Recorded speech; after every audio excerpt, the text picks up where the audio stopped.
साथ शालिनी चंद्रन दीदी जी हैं। आप फिल्म एक्ट्रेस हैं और आपने कई सीरियल्स किए हैं। और आप 15 वर्षों से राजयोग का अभ्यास कर रहे हैं। और आप समाज सेवा भी बहुत अच्छी करते हैं, जैसे आपने नशा मुक्ति, व्यसन मुक्ति के कई अभियान चलाए हैं।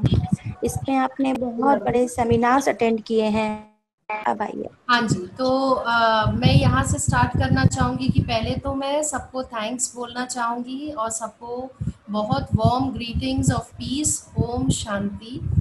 और आज मुझे भी आप सबसे मिलकर बहुत अच्छा लग रहा है। ऐसा लग रहा है कि जैसे कि हम एक फैमिली है जो वापस साथ में मिल रहे हैं। और इसके अलावा मुझे ये लगता है कि हम सब अपने भाग्य को कितने अच्छी तरह से पहचान सकते हैं, ये जानना भी बहुत ज़रूरी है। क्या हम सच में इस बात का एहसास करते हैं कि हम कितने भाग्यशाली हैं कि हम स्वयं परमात्मा के साथ हैं, परमात्मा हमें पढ़ा रहे हैं। और ये एक साधारण विद्यालय नहीं है ना। शुरू में हो सकता है कि कुछ चीज़ों को हम उतना उसके लिए रियलाइज़ ना करें, बट रियली हम बहुत बहुत ज़्यादा भाग्यशाली हैं कि हम एक ऐसे ईश्वरीय विश्वविद्यालय के साथ जुड़े हैं। और हमारा भाग्य का सितारा इस तरह से उदय हुआ है। जैसे कि बहन ने बताया कि मेरे को ज्ञान में चलते हुए काफ़ी समय हो गया है और मैंने ज्ञान मुंबई से लिया था। और उस समय मैं टेलीविज़न कर रही थी। मैंने काफ़ी फ़िल्म्स कुछ किए हैं, एड्स किए हैं, सीरियल्स किए हैं। और बचपन से ही मेरे अंदर आध्यात्मिकता के लिए बहुत ज़्यादा इंटरेस्ट था। और मतलब मुझे ज्ञान के लिए बहुत ज़्यादा इंटरेस्ट था। मुझे नई नई चीज़ें सीखना और ज्ञान के प्रति एक हमेशा एक खिंचाव रहता था, साइकोलॉजी और इन सब चीज़ों के प्रति। और परमात्मा की खोज काफ़ी तीव्रता से कह सकते हैं कि इस लास्ट जो जन्म है इसमें परमात्मा को खोज रहे थे। और उसी दौरान मैं ये भी शेयर करना चाहूँगी कि हम मीडिया में होते हैं और मीडिया में हम ज़्यादातर क्या देखते हैं, हम शरीर को ही देखते हैं और कहीं न कहीं बॉडी कॉन्शियसनेस ही होता है। और वो सब कुछ करते हुए भी एक अंदर से खालीपन होता है, अंदर से कई बार कुछ आंसर्स ढूँढ रहे होते हैं। बाहरी चीज़ों में ही अपने खुशी को ढूँढने की कोशिश करते हैं, शांति को ढूँढने की कोशिश करते हैं, जैसे सभी कर रहे हैं। तो इसी तरह से वो रहता है, लेकिन एक समय पर ज़रूर ये रियलाइज़ेशन आती है कि कुछ तो गड़बड़ है, कुछ तो है जो मुझे नहीं पता, कुछ तो है जो मुझे पाना है।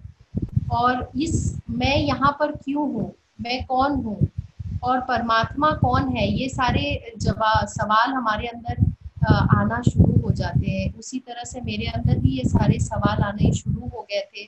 जो चीज़ों को बाहर देख रही थी तो उसमें कुछ ना कुछ एक ऐसा लगता था कि ये सब कुछ अल्पकाल का है और कहीं ना कहीं जो हम मिरर में देख रहे हैं ये पूरा सच नहीं है, ये कुछ मिथ्या है, कुछ है जिसे क्रैक करना है। इस तरह की चीज़ें जब आई तो उसी दौरान मुझे डिप्रेशन भी था। मैं मेंटली डिप्रेशन से भी गुजर रही थी और शारीरिक रूप से भी कुछ बीमारियां थी जो हो रही थी। और उस समय ये सवाल अपने अंदर उत्पन्न होना शुरू हो गए। और तभी मेरे घर पे सभी ज्ञान में चलते हैं। जो मेरे ब्रदर हैं वो भी ज्ञान में चलते हैं, हमारी मम्मी है, माता जी हैं, वो भी ज्ञान में चलती है, लौकिक माता जी भी। तो इस जन्म में ये भी बहुत बड़ा सौभाग्य रहा कि मैं ऑलरेडी एक ऐसे परिवार में मेरा जन्म हुआ है कि जहाँ सब ज्ञान को समझते हैं और वहाँ से मैं बंधन मुक्त ही रही। उसके बाद मेरे भाई के कहने पर मैं मुंबई में वर्सोवा में रहती थी, अंधेरी वेस्ट में। तो वहाँ मैं गई, वहाँ पर सेंटर था और वहाँ पे मैंने राजयोग का कोर्स किया।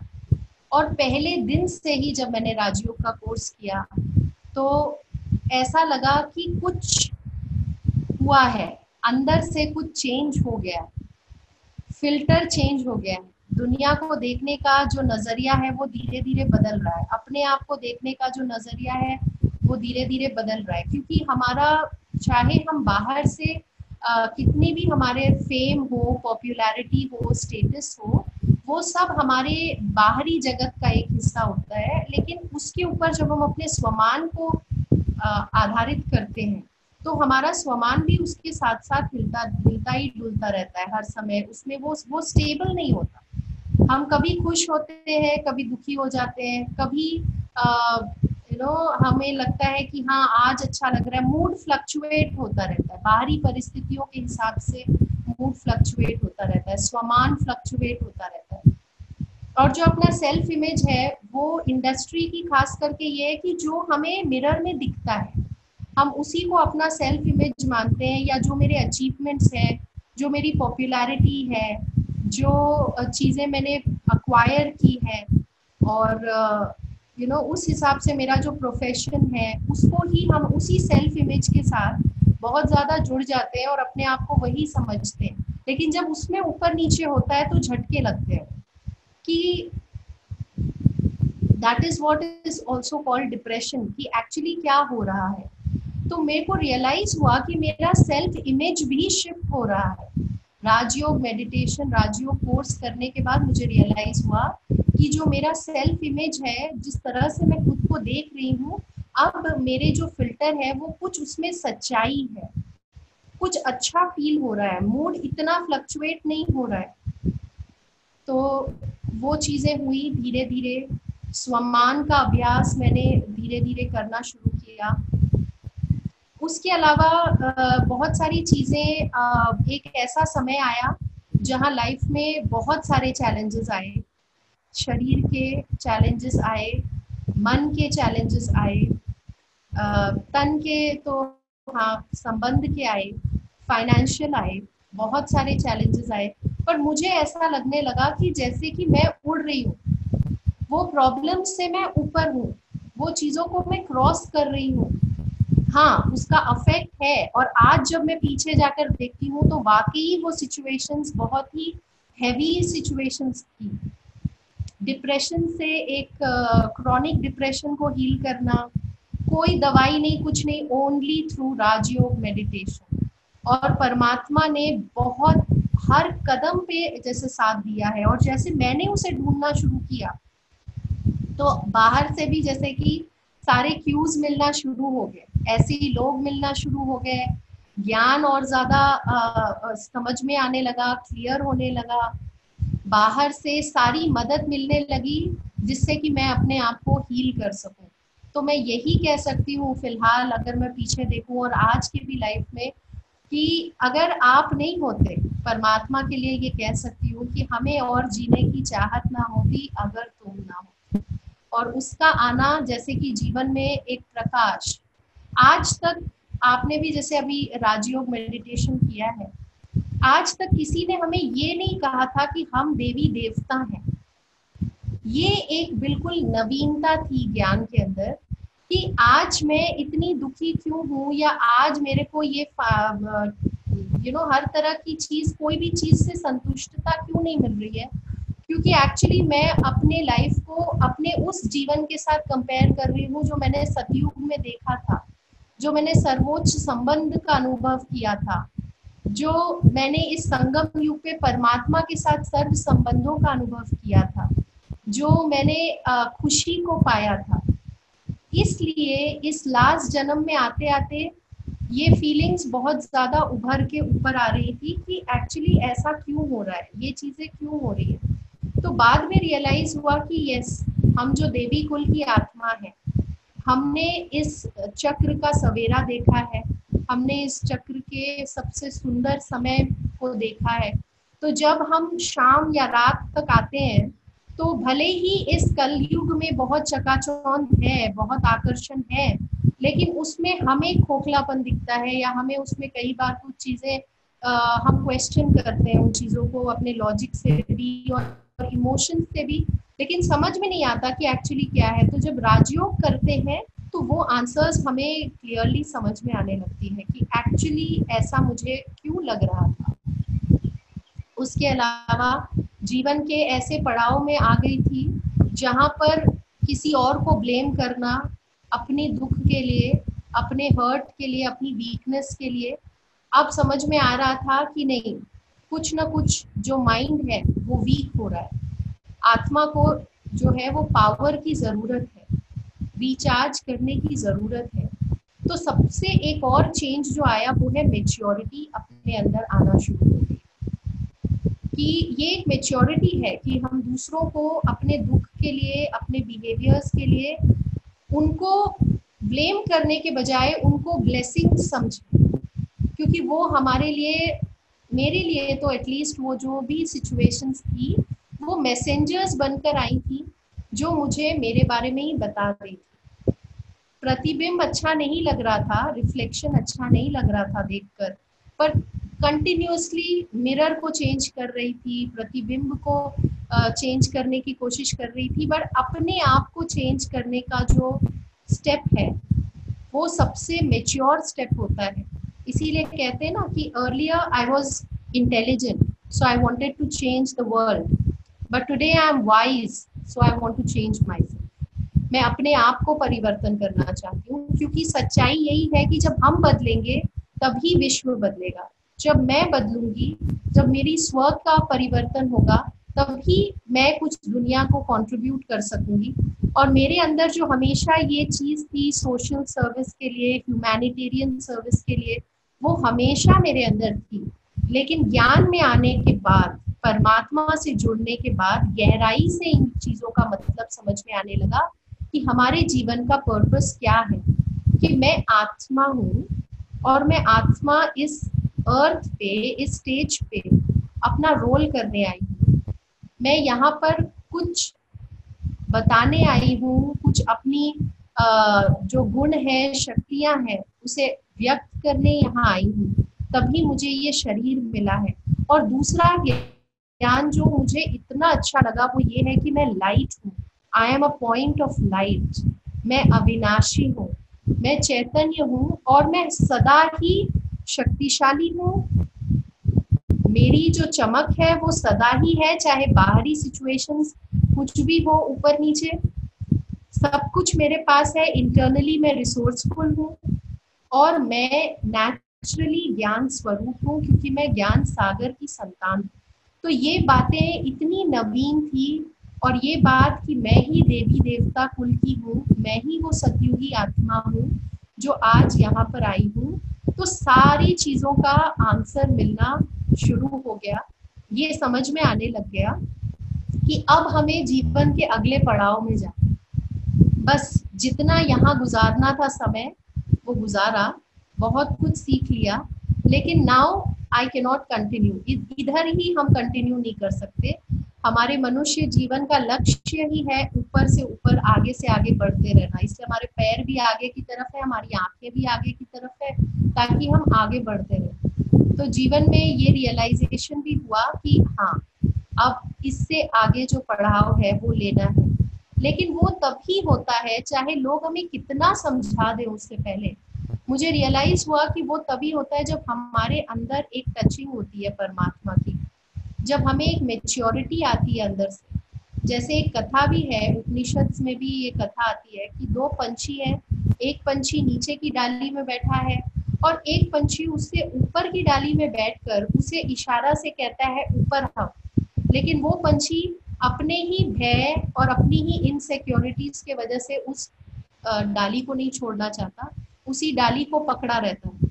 लेकिन थोड़ी समय के बाद उसे रियलाइज होता है कि नहीं, अब मुझे इस डाली से ऊपर जाना है। फिर जब अगली डाली पे जाता है तो ऊपर से फिर वो पंछी इशारे से कहता है आओ, तो फिर वो नहीं जाता। जब उसे अनुभव मिलते हैं, जब उसे रियली वैराग्य आता है, तब वो उस डाली को छोड़कर और ऊपर और ऊपर और सबसे ऊपर आकर जब डाली पे पहुंचता है तो उसे रियलाइज होता है कि वहां तो कोई और पंछी था ही नहीं, उसकी ही अंतरात्मा की पुकार थी जो कह रही थी कि आप जो हैं, आप जो श्रेष्ठ हैं, आप जो विशेष हैं, वो जीना ही आपके जीवन का सबसे बड़ा उद्देश्य है। और यही मैंने भी रियलाइज किया कि Shalini phase 1, Shalini phase 2, Shalini phase 3, और परमात्मा के आते ही संगम युग पर द हाईएस्ट फेज शुरू हो गया है, जिसके बाद ये ही अब मुझे इस राह पर चलना है। तो मैं तो अपने आप को बहुत ज़्यादा सौभाग्यशाली समझती हूँ, और इन सारे सालों में मैंने रियलाइज़ किया है कि हमें सही ठिकाना मिल गया है।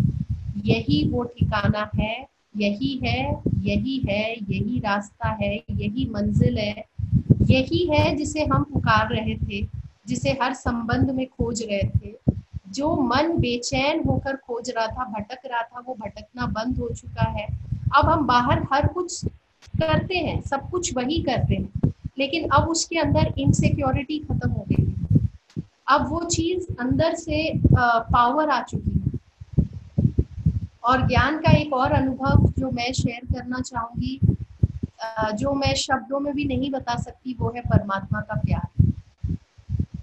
हर आत्मा, मुझे लगता है मी इंक्लूडेड, कि स्नेह जो है वो आत्मा का श्वास, उसकी हार्ट, जैसे शरीर में जो हार्ट है वही शरीर को चलाता है, ऐसी आत्मा के लिए प्यार, स्नेह, ये बहुत ही महत्वपूर्ण है। और जब ये नहीं होता तो हम चिड़चिड़े हो जाते हैं, हमें गुस्सा आने लगता है, छोटी छोटी बात पे मूड ऑफ होता है, हम इरिटेट होते हैं, हम चीज़ों की तरफ आकर्षित होने लगते हैं, वस्तु, वैभव, व्यक्ति, इनकी तरफ आकर्षित होना शुरू होते हैं। कि वो प्यार जो एक बार कभी आत्मा ने परमात्मा से अनुभव किया था, लेकिन वो उसे जब नहीं मिलता तो फिर वो और भटकती है। तो मेरा अनुभव ये है कि मुझे जो परमात्मा से प्यार का, स्नेह का अनुभव हुआ, उस स्नेह ने ही मुझे इस बात पर आगे बढ़ाया है, आगे चलाया है। उस स्नेह ने ही सारे जख्म भर दिए, सारे घाव भर दिए, मन के अंदर की सारी मैल धो दिया। मन के अंदर जितना अंधकार था कोने कोने में, वो सारा समाप्त हो गया। और परमात्मा के प्यार ने इतना बल दिया कि दूसरों से रियली रूहानियत से प्यार करना सीखा। और उसी प्यार ने मुझे नशा मुक्ति केंद्र के अंदर, जो मैं सेवा कर रही हूँ, अभी कोरोना की वजह से नहीं कर रही, अभी ब्रेक हुआ है, लेकिन कुछ लोग हैं जो मुझे जानते हैं वहाँ से भी। और मुझे जो है उन आत्माओं की सेवा करने का जो परमात्मा की तरफ से मुझे लगता है एक इशारा है, और उनके अंदर वैराग्य भी होता है।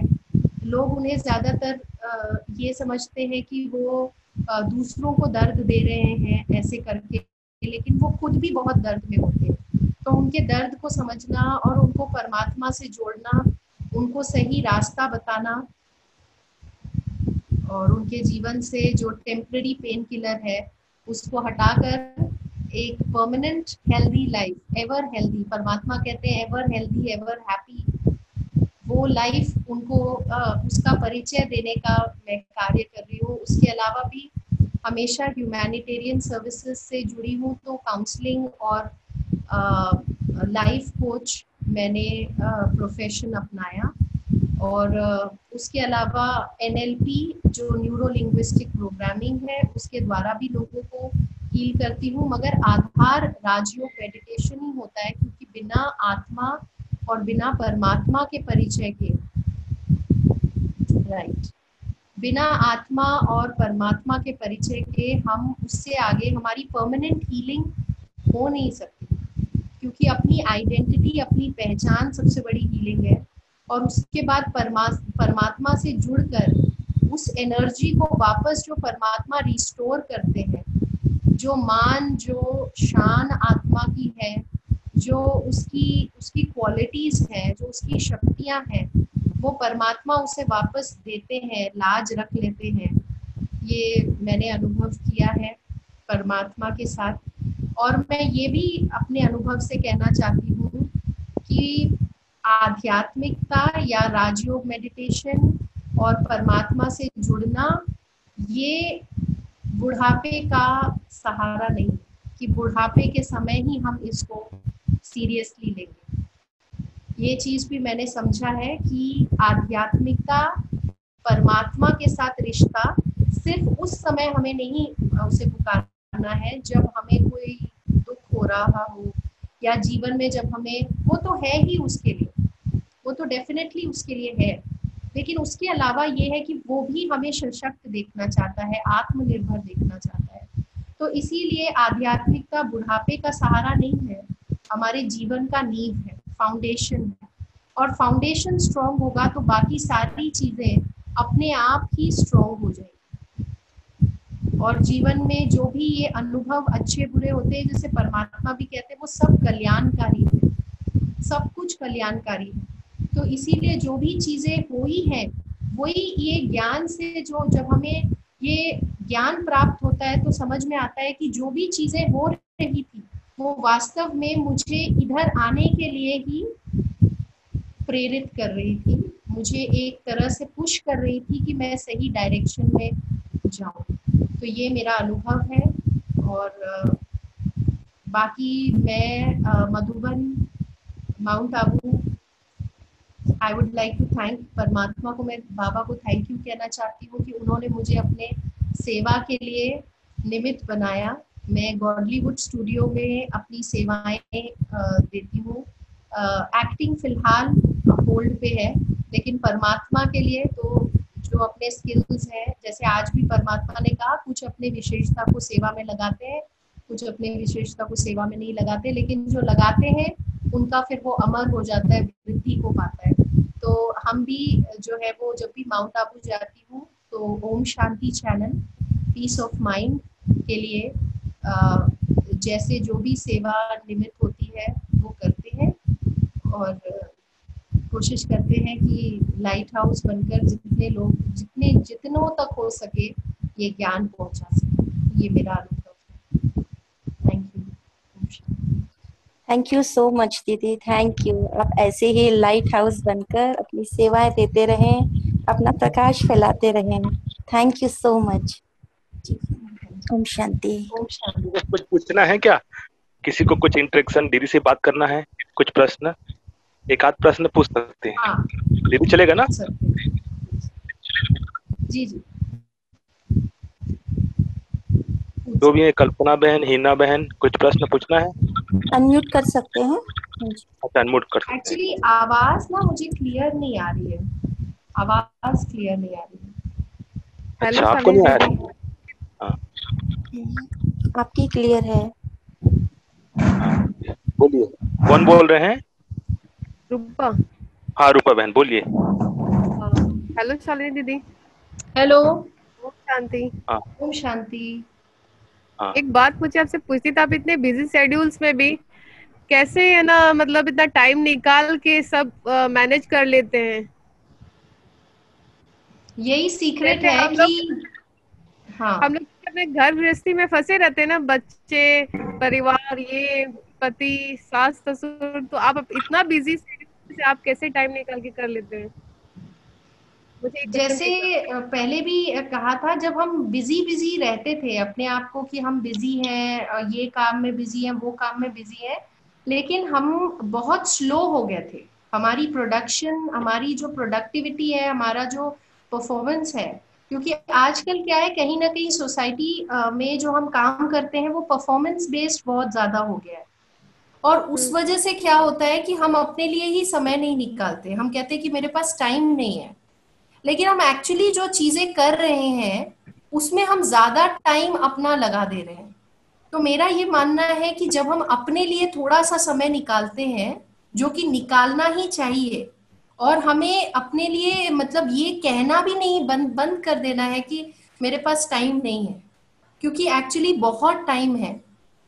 86,400 टिक्स एक क्लॉक के होते हैं, तो उसमें से कुछ टिक्स तो हम जरूर अपने लिए निकाल सकते हैं। अगर हम चाहेंगे, अगर हमें ये पता चल जाए कि वो कुछ समय अपने साथ बिताने से, परमात्मा से रिचार्ज करने से मेरे बाकी काम कितने फास्ट हो जाएंगे, मेरी जो प्रोडक्टिविटी है वो इतनी अच्छी हो जाएगी, मेरा परफॉर्मेंस इतना अच्छा हो जाएगा कि थोड़ा सा करके बहुत ज्यादा रिजल्ट्स मिलेंगे, सफलता बहुत ज्यादा मिलेगी। एक्चुअली हम गलती यही कर रहे हैं कि माइंड जो टूल है उसको सबसे ज्यादा यूज कर रहे हैं, वो हर जगह यूज हो रही है, रिश्तों में यूज हो रही है, काम की जगह पे यूज हो रही है, डिसीजंस लेने में यूज हो रही है, बच्चों को संभालने में यूज हो रही है, लेकिन वही माइंड जो टूल है हम उसकी तरफ ध्यान नहीं दे रहे, हम उसे शार्पन नहीं कर रहे। तो इसलिए वो शार्पन नहीं होने की वजह से हमारा काम बढ़ रहा है और इसीलिए हमें लग रहा है कि टाइम नहीं है। बट जब हम यहाँ टाइम निकालते हैं तो हमें अचानक रियलाइज होता है कि बहुत टाइम है, एक्चुअली बहुत कुछ करने का टाइम है। और दूसरा, हमारे वेस्ट थॉट्स बहुत कम हो जाते हैं। तो मुझे ऐसा लगता है कि ये तो मुझे मतलब हम सबको ये एक मोटिवेशन बढ़ानी पड़ेगी मेडिटेशन के लिए, इसके फायदों को सामने रख के। और जैसे कोई भी कार्य करते हैं ऐसे ही परमात्मा को और मतलब अपने सेल्फ केयर को रूटीन में इंक्लूड करना ही चाहिए। वरना एक दिन अचानक अलार्म क्लॉक बजता है, अचानक वो सिग्नल दे रहा था मगर हमने सुना नहीं उस सिग्नल को, अलार्म बज रहा था, हम अलार्म बंद करके सो जा रहे थे, बंद करके, और एक दिन अचानक वो इतना लाउड बजता है कि हमारे पास कोई ऑप्शन ही नहीं होता उसको इग्नोर करने का। जैसे लोग तभी एक्सरसाइज करना शुरू करते हैं जब डॉक्टर कहता है आपको कोलेस्ट्रॉल प्रॉब्लम हो गई है, या जब डॉक्टर कहता है कि अब आपका तो ये बीपी बहुत हाई हो रहा है। हम किसी चीज को उस लिमिट तक पुश कर देते हैं और उसके बाद हम उस पर काम करना शुरू करते हैं। Why not start today? जब आप नॉर्मल हैं, जब आप अच्छा फील कर रहे हैं, तो व्हाई नॉट स्टार्ट टुडे? अगर आप आज स्टार्ट करेंगे तो आपके आने वाले समय के लिए आप एक बहुत बड़ा इन्वेस्टमेंट कर रहे हैं। मेरा ये मानना है, अपने टाइम, अटेंशन और एनर्जी को सही जगह पे इन्वेस्टमेंट करना। So yes, to meditation any time बहुत जरूरी है, वरना एक दिन वो पेन बहुत ज्यादा बढ़ जाता है। दीदी ये पेन बढ़ गया, तभी तो बीके से जुड़े हैं, श्रुति दीदी सब बाबा से जुड़े हैं, पेन ज्यादा ही बढ़ गया। हाँ एग्जैक्टली। तो अब ठिकाना मिल गया है, अब भटकना बंद करना है, और अब ये जो संस्कार है ढूंढते रहने का, ये बंद करके बस अब ये सोचना है कि हम बहुत ज्यादा भाग्यशाली है, बहुत ज्यादा। इतने बड़े पॉपुलेशन में हमें एक्चुअली इस समय ना, आपने अभी किया है, हमें अंदाजा भी नहीं है कि हम किस राह पर हमें कौन मिल गया है, और मतलब हमारे ऊपर कितनी बड़ी, जो हमारे कुछ कार्मिक अकाउंट के भी हिसाब से कहें तो हमारे जो पुण्य कर्म है उसका फल है, भक्ति का फल है कि हमें परमात्मा मिल गए स्वयं। तो इसीलिए देर जब भी जागे तभी सवेरा। हाँ दीदी, थैंक यू दीदी। थैंक यू दीदी, धन्यवाद, बहुत अच्छा। ओम शांति दी। ओम शांति दीदी। दीदी मुरली आप रोज सुनते हो क्या? मतलब जैसे एक दिन भी भूलते मिस नहीं होना चाहिए। कोई भी दिन मिस नहीं कर सकते मुरली को। खुराक है वो अपनी, मुरली खुराक है, मुरली अपना ज्ञान स्नान है, मुरली से ही वो स्मृति हमें मिलती है। मुरली हमारे जीपीएस है, एक्चुअली एक नेविगेशन सिस्टम है। दीदी अगर किसी दिन मिस हो जाती है तो फिर क्या करना चाहिए हमें? मतलब बहुत कोशिश करते फिर भी ऐसा सिचुएशन आ जाता है कि नहीं सुन पाते, उस दिन कैसे मैनेज करें? मेरा तो मतलब पर्सनली ये मानना है कि कुछ समय आप अपना खुद स्केड्यूल में आप देखिए कि कौन सा टाइम आप इसके लिए निकाल सकते हैं। और अब तो और भी मतलब बहुत सिंपल हो गया है। जैसे हम तो सेंटर जाके सुनते थे, तो मतलब वो जाना और फिर वहां पर मुरली सुनना, अब तो वो फिर भी हमारे पास ऑनलाइन भी अवेलेबल हो गया है, ऑनलाइन क्लासेस भी हो रही है, राइट? तो इसीलिए हमें क्या करना है कि मुझे तो लगता है कि सुबह का जो एक थोड़ा सा टाइम है वो सबसे अच्छा समय है। अगर आप अमृत वेले उठते हैं तो आप अमृत वेले के बाद उसको स्टडी कर सकते हैं मुरली को, है ना? क्योंकि उससे आपको बाकी दिन के लिए शक्ति मिलेगी सब कुछ करने के लिए। वो जैसे हमें ना दीदी हमेशा क्या कहते हैं कि 3 ग्लास आपने वो जूस पी लिया है, पावर जूस, अब आपको जो करना है पूरे दिन में आप उसे कर सकते हैं। तो ये भी इस समय का ही वरदान है जो हमें इसको कभी भी कोशिश करनी ही चाहिए कि हम मिस ना करें। और अगर फिर भी मिस हो जाता है तो ऑनलाइन हमारे पास है ही, तो हम कभी भी मतलब 5 मिनट निकाल कर या एक पैराग्राफ ही या वरदान या स्लोगन को ही हम अच्छी तरह मनन चिंतन कर सकते हैं। सार को तो स्टडी कर ही सकते हैं, इतना समय तो जरूर हमारे पास होगा। हाँ दीदी, वो पर मतलब इसके लिए समय निकालना पड़ेगा, ये भी है ना। जी कोई दीदी। भी नई हैबिट को शुरू में वो चीज होती है कि कैसे करें, बट वो धीरे धीरे आप कर उसको लेंगे। अपने स्केड्यूल में ला सकते हैं। जैसे मेरे साथ ऐसा हुआ कि बिगनिंग से ही मुरली कभी मैंने मिस नहीं की, जी मुरली दीदी। और योग। जी दीदी, थैंक यू आप दीदी। संकल्प करिए बस, अगर आप संकल्प करेंगे तो अपने आप वो चीज होगी, पूरी होगी। जी दीदी, कोशिश पूरी करती हूँ मिस नहीं करने की। नहीं जी होगी दीदी। मिस, आप ये कहिए ना, आप ये संकल्प करिए कि जी मुझे मुरली रोज सुननी ही है। जी मुरली दीदी। मेरे जीवन में संजीवनी है, वो लिए बिना मैं अपना काम कर नहीं सकती। अगर आप जैसे ये सोचेंगे तो समय अपने आप निकल जाएगा, जी दीदी। निकल जाएगा। जी दीदी, थैंक यू दीदी। दीदी मैं मुंबई से कल्पना बोल रही दीदी हाँ मैं जी, मुंबई से यस कल्पना बोल रही हूँ। जी। और मेरे को ऐसा जो नॉर्मल जिंदगी जी रही हूँ उससे तो ऐसा कभी अभी बीच में ऐसा मेरे को ख्याल आया था कि अरे कहीं इधर से दूर भाग जाना है, कहीं तो भी कहीं जंगल में जहाँ एक भी इंसान नहीं दिखे, ऐसी कौन सी दुनिया में जाना है। लेकिन अभी यहाँ मैं राजयोग मेडिटेशन से बिल्कुल ऐसा लग रहा है जिस चीज की मेरे को चाहत थी वो हाँ जी, अभी मेरे को कहीं जाने की जरूरत नहीं है। हाँ जी, बिल्कुल बिल्कुल। मैंने जैसे अपना भी शेयर किया ना आपको, कभी कभी ऐसी फीलिंग आती थी कि जैसे क्या मतलब कुछ क्वेश्चंस आते हैं अपने माइंड में, कुछ चीजें अपने थॉट्स आने लगती हैं कि मैं कौन हूँ। और ये जो थॉट्स मतलब आप जैसे कह रहे हैं ना कि किसी के साथ मिलने का मन नहीं कर रहा है, या लगता है कि जैसे हम अकेले ही रहें, तो ये सारी एक्चुअली हमारे एक माइंड हमें एक सिग्नल दे रहा है, एक इंडिकेशन दे रहा है। आपका सबकॉन्शियस माइंड का ये आत्मा के अंदर ही जो हमारे पूर्व संस्कार है, वो कोई ना कोई हमें एक इंडिकेशन दे रहा है कि कुछ डेफिशिएंसी है, कुछ अंदर कुछ वीकनेस है जिसे ठीक करने की ज़रूरत है। और ये चीज़ें तब होती हैं जब आपकी एक स्पिरिचुअल अवेकनिंग का भी टाइम होता है। अब आपके जागृत आत्म जागृति का समय आ गया था, इसीलिए वो चीज़ें ऐसी थॉट्स आपको आएंगी, क्योंकि अब आपको एक जैसे कहते हैं ना, जैसे आप अकेले होने की बात कर रहे थे तो मुझे बहुत अच्छा एक थॉट आया कि जब एक कैटरपिलर भी बटरफ्लाई बनने को होती है तो वो सबसे अलग अपने को आइसोलेट करती है, एक पत्ते के नीचे चली जाती है, और फिर वहाँ उसके अंदर वो ट्रांसफॉर्मेशन प्रोसेस होना शुरू होता है, उसके अंदर वो चेंज आना शुरू होता है। तो शुरुआत में वो प्रोसेस पेनफुल होता है क्योंकि वो चेंज हो रही है, बट फाइनली वो उसकी डेस्टिनी है कि वो बटरफ्लाई बने। जैसे परमात्मा हमें कहते हैं कि आपको फरिश्ता बनना है, आप विश्व कल्याणकारी हो। तो ये हमारी जो है, ये हमारा लक्ष्य है, परमात्मा की सेवा में अपने आप को निमित्त करना। ये तो इसीलिए ये फीलिंग्स आनी शुरू हो जाती है हमारे अंदर।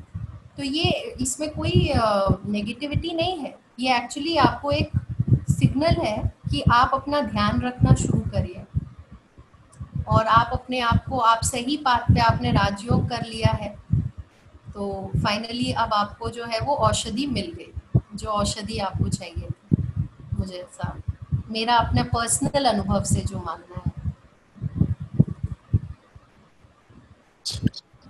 Thank you.